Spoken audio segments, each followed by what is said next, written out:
आणखी मला एक कॉम्बो सांगायचा आपल्याकडचा, जर आपली रेग्युलर आर्मानी घेतली त्यासोबत एक शर्ट घेतला आणि एक चप्पल घेतली आणि एक गॉगल घेतली तर ते फक्त कॉम्बो 1500 मध्ये तुम्हाला येऊन जाईल. नमस्कार मित्रांनो, सध्या आपण उदगीरमधील छत्रपती शिवाजी महाराज चौकात आहोत. येथून आपण देगलूर रोड मार्गे एक उदगीरमधील फेमस मेन्सवेअर आहे जे की वायफाय द परफेक्ट मेन्सवेअर या नावानं ओळखलं जातं. तर मित्रांनो, या व्हिडिओमध्ये तेथील माहिती तसेच उदगीरकरांसाठी कमी रेंजमध्ये कापड कसा मिळतो हे पण या व्हिडिओमध्ये दाखवले आहे. तर व्हिडिओ शेवटपर्यंत. भाऊ, हा उद्योग तुम्हाला कशा प्रकारे सुचला किंवा या उद्योगाची प्रेरणा आणि संकल्पना तुम्ही कोणाकडून घेतलात आणि उद्योग कशा प्रकारे सुरुवात केला? ओके, तर तुम्हाला माझी सुरुवात सांगतो मी. तर मुळात माझी BSc चालू होती उदगीरमध्ये. मग BSc चालू असताना माझं फर्स्ट इयर झाला. फर्स्ट इयर झाल्यानंतर मी इथून निघालो पुण्याला. पुण्यामध्ये माझा एक मित्र होता, मी त्याच्याकडे गेलो नाही का. त्याच्याकडे गेल्यानंतर मग तो मॅकडॉनल्ड्समध्ये काम करायचा. मी म्हणते मी पण जॉईन करणार आहे. मी पण जॉईन केलं मॅकडॉनल्ड्स. तिथे काम करायला चालू केलं. मग तिथे एक दिवस काम केला मी. सकाळी 10 ते 5 पर्यंत काम केलं. मग घरी आल्यानंतर कळालं की कष्ट आणि मेहनत काय असतं. म्हणजे दिवसभर काम करणं किती अवघड आहे. मग ते मला काही जमलं नाही. मग मी काय केलं की लगेच रिमूव्ह करून टाकलं मॅकडॉनल्ड्सला. मॅकडॉनल्ड्स रिमूव्ह करून टाकल्यानंतर मी परत सुट्ट्या संपले. परत मी कॉलेज जॉईन केलं.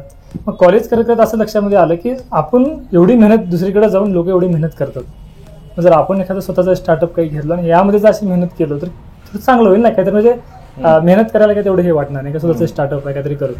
मग तसं करत करत मग मी डोक्यामध्ये अशी आयडिया आली की मग फायनान्स चालू करायचं. मी उदगीरला आल्यानंतर फायनान्स चालू केलं. मग फायनान्समध्ये काय मला तेवढं काही जमलं नाही. खरंच फायनान्स पण लगेच रिमूव्ह करून टाकला. मला वाटायचं, घरी पण म्हणायची की तू एखादं काहीतरी काम करतोस आणि लगेच सोडतोस, काम करतोस लगेच सोडतो.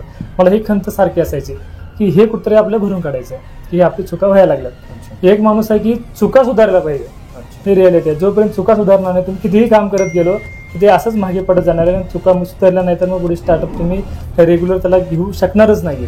मग त्याच्यानंतर मी काय केलं की मग त्यानंतर परत मग कॉलेजमध्ये संपला माझा, म्हणजे माझी BSc संपली. त्याच्यानंतर मी सुट्ट्याला म्हणून पुण्यामध्ये गेलो. पुण्यामध्ये गेल्यानंतर मी राहायला गेलो कर्वेनगरमध्ये. कर्वेनगरमध्ये गेल्यावर असं झालं की पोरं म्हणायचे, मी लातूरच्या पोरांसोबत असायचो आणि कर्वेनगरला म्हणायचं झालं सर्वात जास्त मुलं कुठले आणि मुली कुठले म्हणजे लातूरचे. हा, मग लातूरला कसं आहे की थोडी स्पायसी खाऊन सवय. मग तिथे गेल्यानंतर मग पोरं म्हणायचे की आपल्यासारखी टेस्टच भेटत नाही. उडपी सेंटर तसं नव्हतं व्यवस्थित. तिथे गेल्यानंतर मग मला डोक्यात यायला लागले की बाबा आपण लोकांची भर कशी भरू शकतो, तिथल्या लोकांना कसं आपण चांगल्या प्रकारे देऊ शकतो. आणि त्यात तर मला उडपी सेंटरचं काहीच आयडिया नाही. मग मला असं लक्षामध्ये आलं की माझा मामाचा मुलगा हैदराबादमध्ये उडपी सेंटरवर काम करतोय. काम का करतोय की त्याला स्वतःचं स्टार्टअप त्याला पण घ्यायचं. मग त्याच्याशी आणि माझ्याशी एका लग्नामध्ये बोलणं झालं. मग बोलणं झाल्यानंतर मग त्याला म्हटलं की आपण पुण्यामध्ये असं एक स्पॉट आहे तिथं आपण चालू करू. मग आम्ही पुण्यामध्ये परत आलो. परत आल्यानंतर मी जागा शोधली, स्पॉट घेतला, मग तिथं उडपी सेंटर चालू केलं. मग बऱ्याच जणांना ते क्वालिटी आवडली आणि ते स्टार्टअप आणखी सुद्धा एवढं व्यवस्थित चालू आहे. या उडपी सेंटर झाल्यानंतर मग पुढचा प्रवास तुमचा कसा होता? तर मला प्रवास सांगायचा पुढचा. उडपी सेंटर करायचं मला डोक्यात असं यायचं की बाबा म्हणजे ह्याच्यासोबत आणखी काहीतरी आपण आयडिया घेतली पाहिजे किंवा आणखी स्टार्टअप काहीतरी केला पाहिजे. एवढ्या तरी काही होणार नाहीये. म्हणजे आपल्याला असं वाटायचं की मी पहिल्यापासून स्वप्न बघायचो की आपल्याला मोठं काहीतरी करायचं. मोठं असं होत नाहीये. मोठं घ्यायचं तर मग काहीतरी आपल्याला एकाना म्हणजे कोणतरी स्टार्टअप नवीन घेणं भागच आहे.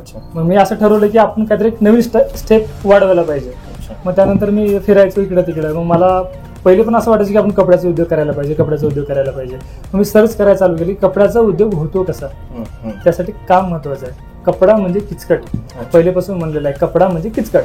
मग कपड्यासाठी एक्सपिरियन्स खूप महत्वाचा आहे. मग मी शोधायची काम कुठं करायचं. तुम्हाला खरं सांगतो, कमसे कम 15 दिवस मी काम शोधले. लॉकडाऊन नंतर अशी परिस्थिती होती की मुलं कोणीही कामावर ठेवून घ्यायला तयार नव्हतं, कोणीच तयार नव्हतं. मग तेव्हा मी व्हिडिओ बघायचो, रोज रील्स बघायचं सवय आपल्याला. बरेच जण रील्सवर टाइम घालतात. मग त्याच्यामध्ये मला एक मॅक्स उद्योग समूह म्हणून एक रील दिसली मला. सचिन नरवडे पाटील म्हणून त्यांचं नाव आहे. मग मी काय केलं की त्यांना जाऊन तरी व्हिजिट करावं. ते तरी मंथली कामावर घेतील. त्यांच्याकडे गेलं. मग त्यांनी म्हणले की काहीही प्रॉब्लेम नाहीये, मराठी माणसाला मी कधीही तयार आहे. मराठी पोरग धंदा करावा आणि मी त्यांना सपोर्ट करावा. मग त्यांच्याकडे गेलं. मग 1.5 वर्ष काम केलं मी त्यांच्याकडे.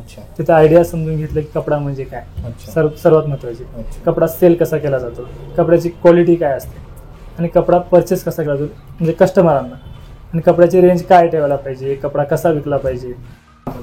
तर तुम्ही आता वस्त्र उद्योगामध्ये उतरायचं ठरवलं की एखादा स्पॉट किंवा लोकेशन आपण कशा प्रकारे निवडायचं किंवा उदगीरच असं का निवडलं? राईट, ते मला सांगायचं आहे की उदगीरमध्ये मी 4थी पासून ते BSc पर्यंत दिवस घातले. मी बऱ्याच दुकानामध्ये गेले, कपडे घेतले, तर बऱ्याच ठिकाणी असं व्हायचं कपडे घ्यायला जायचं पण एका दुकानामधून 4 दुकानं ओलांडून मग 5व्या दुकानामध्ये कपडे घ्यायचे.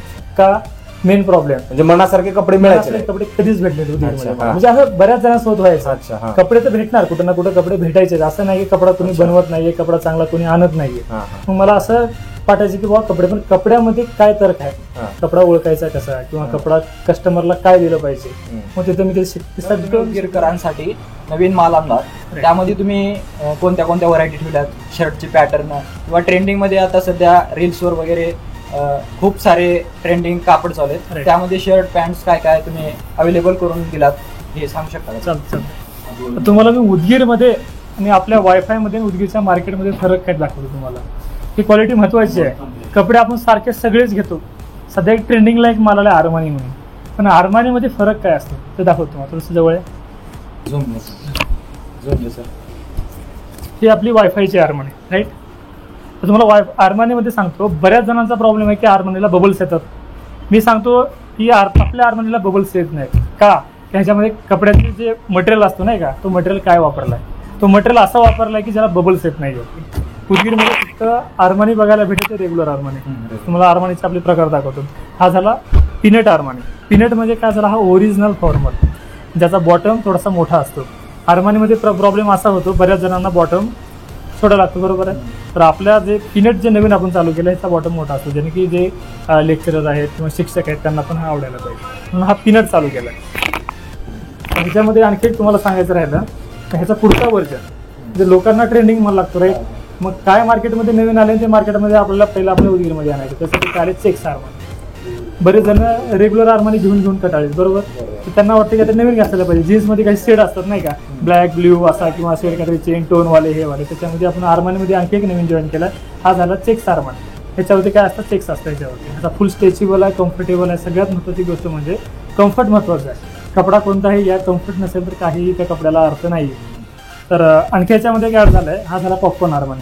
आपण बऱ्याच जणांना माहिती आहे, पण ह्याचं पण महत्त्वाचं आहे की स्ट्रेचिंग महत्त्वाची आहे. कपडा घेताय तुम्ही, कपडा उसळला नाही पाहिजे आणि कपड्याला बबल्स येता कामा नये, तरच आर्मानी घेण्यामध्ये काहीतरी मजा आहे. तर तुम्ही हा यूज करू शकतो, राईट. हां, तर तुम्ही हे 4 आर्मानी अवेलेबल ठेवल्यात Right, शॉपमध्ये. हां. जी प्राइस रेंज तुमची आणि इतरांना कम्पेअर करून काय आहे Okay, तुम्ही okay. सांगू शकता? मी मार्केटचं नाही सांगणार, पण मी अशी रेट देणार की ते मार्केटमध्ये भेटणार नाही. हे रियालिटी आहे. आणि बरेच कस्टमर म्हणतात दादा स्वस्तामध्ये चांगला माल कुठं भेटतो, तो फक्त वायफाय म्हणजे वायफाय, राईट. तर तुम्हाला सांगतो मी, ही पॉपकॉर्न आर्मानी आहे. मार्केटमध्ये ह्याचा रेंज आहे 850, 800, 900 रुपये. त्याच्या सोयीनुसार ते 800च्या खाली सोडत नाहीये. तर आमच्याकडे फक्त 550 रुपये पॉपकॉर्न आर्मानी कोणीच नाही देऊ शकत. हा झाला चेक्स. चेक्स हा न्यू ट्रेंडिंग माल आहे. हा चेक्स नवीन आहे. ह्याची मार्केटमध्ये किंमत 800, 900, 950 रुपये. ही पण तशीच चालू आहे. फक्त आपल्याकडे आहे 600 रुपये. ही झाली रेग्युलर आर्मानी. रेग्युलर आर्मानी कोणीही 600च्या किंवा 750च्या खाली सोडायला तयार नाही. तर वायफायमध्ये ही फक्त 500 रुपये, राईट. ही झाली पिनट. पिनटचा पण रेट आहे फक्त 600 आणि 600 रुपये. सर आता इथे जीन्स पण दिसत आहेत, Right. यामध्ये काय व्हरायटी आहेत, काय रेंज आहे ते सांगू. ओके. जीन्सचा आमचा जो स्टॉक आहे ना, तो स्टॉक फक्त असा आहे की जे ट्रेंडिंगला जीन्स चालतात, टू गन्स, आर्यन जीन्स, स्पायकर, हे सगळं कंपनीचे ब्रँडेड कंपनी आहेत. CK म्हणा, या गोष्टीचा प्रॉपर व्यवस्थित काम करूनच हा जीन्स आम्ही घेतलेली आहे. तर जीन्स तुम्हाला सांगतो, R&G हे एक ब्रँड आहे. हा ब्रँडची बाहेरची किंमत बघायला गेली तुम्हाला तर लोक सांगते वेळेस 1200 रुपये सांगतात. आणि उदगीरमधला एक मोठा प्रॉब्लेम आहे ते म्हणजे बार्गेनिंग.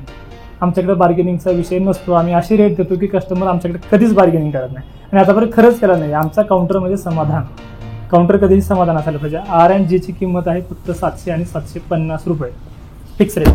आणि हा झाला कॉटन जीन्स. हा कॉटन जीन्स आहे. हा स्पायकरचा कॉटन जीन्स आहे. बाहेर तुम्ही ह्याची किंमत बघायला गेली तर 950, 1000 रुपये किंमत मार्केटमध्ये आहे. ह्याची पण किंमत फक्त 750. तर अशा प्रकारे आपण बरेच जीन्स ठेवलेले आहेत. त्याच्यामध्ये बऱ्याच व्हरायटी किंवा बऱ्याच ब्रँड त्याच्यामध्ये अवेलेबल आहेत. फक्त एक वेळेस व्हिजिट करा. सर तुम्ही जर पॅन्टी प्रमाणे शर्ट पण खूप सारे दिसत आहेत, Right. म्हणजे टी शर्ट वगैरे सगळं दिसतंय, तुम्ही याबद्दल सांगितलं. बरं, तर मला शर्टच्या बाबतीमध्ये सांगायचं आहे. शर्ट म्हणजे हा ट्रेंडिंग आहे. पॅन्ट सारखी कलर एक सेम असतात, काही ना काही असतं, पण शर्टमध्ये बरेच सारे व्हरायटी असणं खूप गरजेचं आहे. तर आमच्या वायफायमधला फरक सांगतो तुम्हाला मी. तर आम्ही वायफायमध्ये काय करतो की 8 दिवसाला नवीन माल अवेलेबल असणार म्हणजे असणार आणि काहीतरी नवीन व्हरायटी आणणार म्हणजे आणणारच. आता समजा हा ट्रेंडिंग माल आहे, हा न्यू पॅटर्न आहे की जो सध्या ट्रेंडिंगला आहे. हा बऱ्याच जणांचा जो आता रील्स बघतात नाही का लोक, रील्सचा माल आपल्याला दुकानामध्ये लवकरात लवकर 8 दिवसामध्ये भेटेल याची गॅरंटी. तर शर्टची तुम्हाला किंमत सांगतो. शर्ट आम्ही ठेवली फक्त 600 रुपये त्याखाली, पण फक्त आमच्या दुकानामध्ये एका गोष्टीला डिस्काउंट आहे, ते फक्त शर्टला 600 रुपयामध्ये 10% डिस्काउंट आहे. तो म्हणजे पडतो आपल्याला 540 रुपये. तर एक आर्मानी प्लस हा शर्ट घेतला तर 1040 मध्ये अख्खा ड्रेस होतो. तर आपल्या वायफायमध्ये कोणत्या प्रकारचे शर्ट अवेलेबल आहेत? राईट. तर मला सांगायचं झालं तर वायफायमध्ये आपल्याकडे असतो ट्रेंडिंग माल, बरोबर. तर वायफायमध्ये तुम्हाला मी शर्ट दाखवतो आणि शर्टचे प्रकार दाखवतो. शर्टमध्ये किती प्रकार असतात आणि कोणता मटेरियल त्याच्यामध्ये यूज केला, बरोबर. हा झाला कॉटन बाय कॉटन आहे. याच्यामध्ये बऱ्याच, मला तर रियालिटी सांगायची की ह्याच्यामध्ये 90% कॉटन आहे, बरोबर. आता आणखी एक आहे बरबरी कापड. बरेच जण म्हणतात की भैया सीकेचा शर्ट जो असा स्ट्रेचेबल होतो नाही का, हा मुळात असतो हा बरबरी कापड जो की स्ट्रेच होतो, राईट. त्याला बरबरी म्हणतात, पण आणखी बऱ्याच जणांना माहिती येत नाही. हळूहळू आपण माहिती सांगतो आणि कस्टमरला हे कळवतो की शर्टचा प्रकार काय असतो आणि शर्टचा मटेरियल काय असतो. हा झाला सध्या ट्रेंडिंगला चालणारा प्रिंटेड शर्ट. असे बरेच व्हरायटी असतात आणि 8 दिवसामध्ये नवीन प्रिंटेड आपल्याकडे असतात. कस्टमरला पण माहिती आहे की वायफायमध्ये नवीन काहीतरी, रोज काहीतरी नवीन, राईट. तर हा झाला हा प्लेन कापड, जो की प्लेन शर्ट आहे, जो ऑफिशियल शर्ट आहे आपल्याकडं. स्टँडर्ड शर्ट आहे, त्याची गुंड्याची क्वालिटी, ह्या सगळ्या गोष्टी याच्यामध्ये ॲड केल्या आहेत, बरोबर. तर आता नवीन एक आला हा सॅटिन कापड आहे. की आणखी उदगीरकरांना माहीत नाही की सॅटिन म्हणजे ते विचार करतो की गरम होतो. तर सॅटिनचा मी चेक केला होता की सॅटिन आणि लायक्रा म्हणजे काय. लायक्रा काय असतं माहिती आहे का, लायक्रा हा हीट करत नाही आहे, तो हीटला बाजूला काढतो. तो बऱ्याच जणांचं म्हणणं आहे की कपडा हातामध्ये घेतल्यानंतर त्याच्याने गरमी होते, पण हे लक्षात ठेवा की लायक्रामध्ये गरमी होत नाही. तर आणखी एक सांगायचं आहे तुम्हाला की सध्या ट्रेंडिंगला आला हा कुर्ता, शॉर्ट कुर्ता. जो शर्टसारखा असतो व 3-4 गुंडा असतात, माझ्या सगळा शॉर्ट असतो. हा शॉर्ट कुर्ता आहे. बऱ्याच जणांना लॉंग लिंग सवय आहे, पण हा डेली वेअरसाठी तुम्ही सुद्धा यूज करू शकता किंवा फंक्शनमध्ये किंवा एखादं लग्न वगैरे असेल तर ह्या ठिकाणी खूप चांगल्या प्रकारे यूज होऊ शकतो. ते ट्रेंडिंगचा म्हणजे पेपर कॉटन आपल्याकडं. पेपर कॉटनची अशी खासियत आहे आपल्याकडं की पेपर कॉटनचा सगळ्यात मोठा प्रॉब्लेम आहे. कस्टमर येतात आणि मला म्हणतात की भाया पेपर कॉटनमध्ये तुमच्या म्हणजे पेपर कॉटनला हा प्रॉब्लेम येतो की पेपर कॉटन जास्त दिवस टिकत नाही आहे. तर मी सांगू शकतो की वायफायचा पेपर कॉटन खरंच टिकतो, फक्त त्याला चार्ज करायची गरज आहे. तर सर तुम्ही शर्टमध्ये वेगळे पॅटर्न दाखवलात, त्याचप्रमाणे इथे आपल्याला टी शर्ट्स आणि नाईट पॅन्ट दिसत आहेत, याबद्दल माहिती द्या की. बरोबर. तर मला नाईट पॅन्टबद्दल सर्वात महत्त्वाचं मला नाईट पॅन्ट सांगायचं आहे की नाईट पॅन्ट मी बऱ्याच जणांच्या अंगावर बघतो की त्यांना बबल्स फुटतात. खरंच कोणताही कपडा घेतल्यानंतर बबल्स त्याच्यावर दिसले ना तर ते माणसाला रियूज खरंच नाही करू वाटत. ते आपल्या सवय आहे, आपण आता एखादा कपडा घेतो तो यूज करणं भाग आहे, बरोबर आहे. तो यूज चांगल्या प्रकारे झाला पाहिजे. तर तो यूज कसा चांगल्या प्रकारे तुम्हाला सांगतो की जे आपले नाईट पॅन्ट आहे ना, हा ओरिजिनल लायक्रा यूज केला जातो. ह्याच्यामध्ये कधीही बबल्स येत नाहीत. ते फरक जाणून घ्या मित्रांनो. कपडा घेताना कपडा सारखा नसतो, कपड्याचा मटेरियल वेगळा असतो. जो मटेरियलचा, ज्याला नॉलेज आहे दुकानदाराला मटेरियलचा, तोच खरं कपडा विकू शकतो आणि तोच काहीतरी जे कपड्याच्या व्यवसायामध्ये काहीतरी करू शकतो. हे महत्त्वाची बाब आहे. त्यासाठी एक्सपिरियन्स खूप महत्त्वाचा आहे. मी एवढे सगळे धंदे केलो आणि इथं आलो म्हणजे हा एक्सपिरियन्स लागतो मित्रांनो. हा एक्सपिरियन्स खरंच खूप कामाला येतो. कुठेतरी कामाला लागा आणि कुठेतरी स्टार्टअप करणं खूप महत्त्वाचं आहे. स्टार्टअप होईल, स्टार्टअप पुढे जाईल ह्याची काही अपेक्षा न करता स्टार्ट करा. काही सांगता येत नाही. कधी पहिला स्टार्टअप हा गाजू शकतो. आता मी 4-5 स्टार्टअप केले, फक्त 2 स्टार्टअप माझे सक्सेस आहेत, बाकीचे फेल आहेत. त्याचा एक्सपिरियन्स ह्याला लागला म्हणून सध्या मी सक्सेस आहे. टी शर्टमध्ये आपण कोणत्या व्हरायटी शॉपमध्ये ठेवल्यात हे सांगा. टी शर्ट सांगायचं झाले तर ट्रेंडिंग माल असतो. सध्या इतके दिवस बराच चालणारा टी शर्ट म्हणजे तो पॉपकॉर्न, राईट. तर पॉपकॉर्नमध्ये आता एक नवीन आपल्याकडे नवीन टी शर्ट आला, तो चेक्स पॉपकॉर्न, राईट. हा सध्या मार्केटमध्ये कुठेही अवेलेबल नाही आहे. आपण एवढंच प्रयत्न करतो की जो माल नवीन आला तो लवकरात लवकर वायफायमध्ये येईल आणि हा कस्टमरला कसं देता येईल हाच विचार करतोय आम्ही. तर तुम्हाला ह्याच्यामध्ये लायक्रा आहे, आपल्याकडं स्पोर्ट्सचे कपडे आहेत किंवा फॉर्मल सुद्धा शर्ट. काही जणांना टी शर्ट लागतो कॉलरवाले नाही का, त्याची पण भरपूर व्हरायटी आहे. फक्त एक वेळेस वायफायला व्हिजिट करा आणि तिथलं मटेरियल तुम्हाला मी. आणि मेन महत्त्वाचं, वायफाय म्हणजे ही फॅमिली आहे मित्रांनो, हे लक्षात घ्या. आमचा व्यवहार एकदम व्यवस्थित असतो. कस्टमरला कधीही या गोष्टीचा हे वाटू देत नाही. आणखी नवीन झालं सांगायचं झालं तुम्हाला तर आमच्याकडे चप्पल पण अवेलेबल असते. कधी विचार केला का तुम्ही, हा TPR सोल आहे. TPR सोल कोणीही 500च्या खाली देत नाहीये. आपल्या वायफायमध्ये फक्त हा TPR सोलचा जो चप्पल आहे ते फक्त 350 रुपये ठेवले मित्रांनो. हा खरंच कोणी मार्केटमध्ये देऊ शकत नाहीये. आणखी मला एक कॉम्बो सांगायचा आपल्याकडचा. जर आपली रेग्युलर आर्मानी घेतली, त्यासोबत एक शर्ट घेतला आणि एक चप्पल घेतली आणि एक गॉगल घेतली तर ते फक्त कॉम्बो 1500 मध्ये तुम्हाला येऊन जाईल. अशी बऱ्याच जणांचं असतं की ऑफर काय ठेवली आहे. हा ऑफर आमच्याकडे 12 महिने असतो मित्रांनो. कधीही या आणि कधीही घेऊन जावा आणि फक्त एक वेळेस वायफायला विजिट करा. ही नवीन व्यवसाय करते वेळेस एखाद्या चांगल्या व्यक्तीचा सहवास हवा असतो. तसेच आमचे सपोर्ट सिस्टीम सूर्यकांत भैया, त्यांचा वायफायमध्ये खूप मोठा. मी अभिषेक राठोड, वायफायचा टीम मेंबर. खरं तर मी पुसदवरून आलोय. पुसदवरून खास विक्रम भाऊंना भेटायसाठी आलो होतो. आणि इथं बघून इथं धंदा कसा करायचा, कुठल्या पद्धतीनं क्वालिटी मेंटेन करायची, कुठल्या पद्धतीनं व्यवसाय करायचा, या सगळ्या गोष्टी शिकण्यासाठी म्हणून मी इथं आलोय. आणि इथं आल्याच्या नंतर मला लक्षात आलं की वायफाय हे काय आहे. ह्यांनीच मला सांगितलं की वायफाय म्हणजे नेमकं काय आहे. वायफाय म्हणजे आहे क्वालिटी. क्वालिटीशी कॉम्प्रोमाइज वायफायमध्ये कधीच होत नाही. वायफाय म्हणजे आहे बेस्ट प्राइजेस. या प्राइसवरती अख्ख्या उदगीरमध्ये तुम्हाला हे क्वालिटी भेटणार नाही. वायफाय म्हणजे आहे विश्वास. वायफाय म्हणजे आहे विश्वास. म्हणजे तुम्ही कुठल्याही पद्धतीचं कुठल्याही कापडामध्ये आमची क्वालिटी जराशी जरी इकडे तिकडे झाली तर आम्ही पीस टू पीस रिप्लेसमेंट ही पॉलिसीचा वापर करतो. धन्यवाद मित्रांनो. वायफायला नक्की भेट द्या, जरूर भेट द्या आणि आवर्जून आपल्या मित्रांना सांगा की वायफायला भेट द्या. आम्ही या वायफायला आज व्हिजिट दिली आहे. व्हिजिट देण्याचं कारण म्हणजे कस्टमर या नात्यानं आम्ही अगोदर सुद्धा या वायफायला व्हिजिट दिले, इथून कपडे खरेदी केलेत.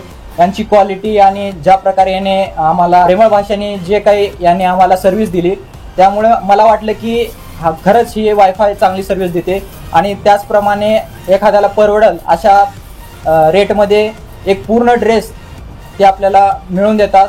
त्यामुळे आम्हाला वाटलं की इतर उदगीरकरांना देखील याचा लाभ व्हावा, यासाठी हा छोटासा ब्लॉग आम्ही शूट केला. तर मित्रांनो, वायफायचे सर्व लिंक व नंबर तुम्हाला डिस्क्रिप्शन बॉक्समध्ये मिळतील. इंस्टाग्राम लिंक सुद्धा डिस्क्रिप्शन बॉक्समध्ये आहे. तुम्हाला जरी काही प्रोडक्ट चेक करायचे असतील तर त्यांनी रेग्युलर अपडेट देत असतात. तुम्ही फॉलो करून तिथील अपडेटही पाहू शकता. जर मित्रांनो तुम्हाला जर व्हिडिओ चांगला वाटला तर व्हिडिओला लाईक करा, चॅनलला सबस्क्राईब करा. अशाच प्रकारे उदगीरमधील आणखीन ब्लॉग तुम्हाला या चॅनलवर बघायला भेटतील. तर या व्हिडिओमध्ये एवढंच. या पुढच्या व्हिडिओमध्ये धन्यवाद.